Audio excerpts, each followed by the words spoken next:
Good afternoon. I'm Brent Wilsey.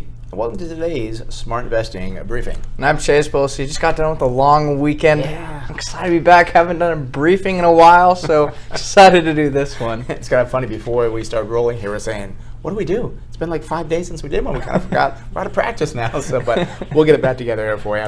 Well, today, as you can see, we're talking about FedEx. We're talking about the holiday season and so forth.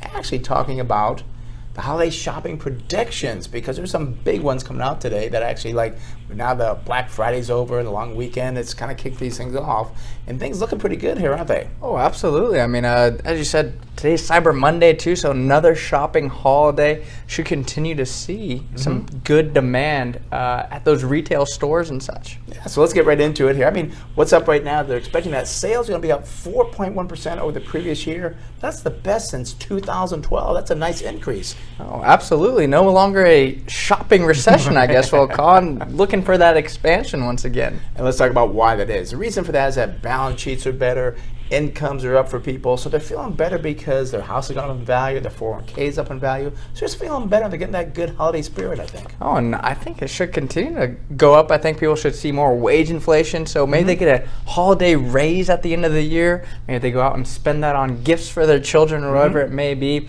And some other things too. The election is over and there's no other distractions really. I'm so glad that's over, because no matter who you were for, it was distracting people from their normal lives. And now that's done. We're not worried about Trump or Hillary. It's done, and there's nothing negative going forward. So it's like, let's enjoy the holiday season and do some shopping. Exactly. I know you love to go shopping I do. the day before Christmas. Kind of one of those weird people. I like to get it done. But some of the big items that we're kind of looking for here is apparel, jewelry, and big TVs. Those are the hot items. I like big TVs, but they're kind of pricey. I was so upset. I got my 80-inch TV, I got about a year or two ago. Then I came out with a 100-inch TV. I should go buy a bigger one, I guess. And that 4K technology is really, really cool as well. Yeah, it's a cool thing. So again, it's going to be hot this year. Let's look at a company that could benefit from that, and that is a FedEx Corporation. They're right now at $109 a share. They're high 191, low 119. And actually, if you were smart enough right here, like when nobody probably wanted it, that could have been the time to buy it.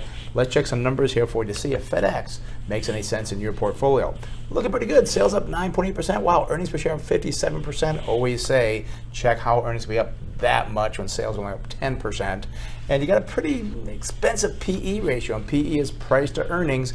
We don't feel I should pay much more than 15, 16 times for that, and that's a past. Average is 23.6, so it shows that is above the average.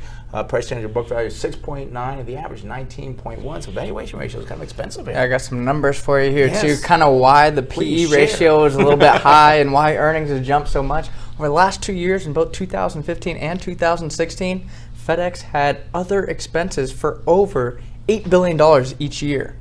And what are those other expenses? You got to read the 10Q to find that out. Yeah. But We'll tell you what it is, but they got to go find it out. Yeah. Exactly. But what that does is, if they don't have those other expenses, that's how earnings per share can jump so drastically, because that might have just been a one-time charge. So very important to understand that there. But let's take a look at the balance sheet. Current ratio 1.53 shows the company has liquidity. And I was really excited to see the quick ratio 1.46, which takes out inventory.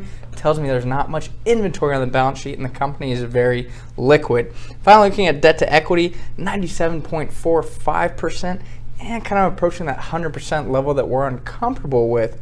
But again, I'd want to understand, is that debt increasing over time? Have they been paying it down? There's a lot to understand there. But overall, I think the balance sheet looks pretty strong. And also, too, is that short-term debt or long-term debt? Understand the difference of what they actually hold in debt. I can tell you it's long-term debt. Oh, I already took a look at it. Okay, he gave me some good information there. Exactly. But going out to May 2018, estimated earnings per share, well, that's $13.20. Very important on that GAAP basis. But it gives a target sell price of $217.80. So it would actually be a hold in our portfolio based on the forward earnings. That's about a 10 to 15% gain. So again, these are one that you got some good numbers here. This may run up because you hear Cyber Monday, oh, how great it was, and it'll go up. But be patient. Wait for your buying time to jump into these companies. That's what you actually want to do. So, well, thank you for joining for our Smart Investing Briefing. If you'd like to find out more about our upcoming Smart Investing Workshop, actually this Saturday, December 3rd. I can't believe it's already here, but it'll be located at the Crown Plaza Resort and Hotel in Mission Valley. And just call our office at 858-546-4306. Or you can also go to our website, smartinvesting2000.com.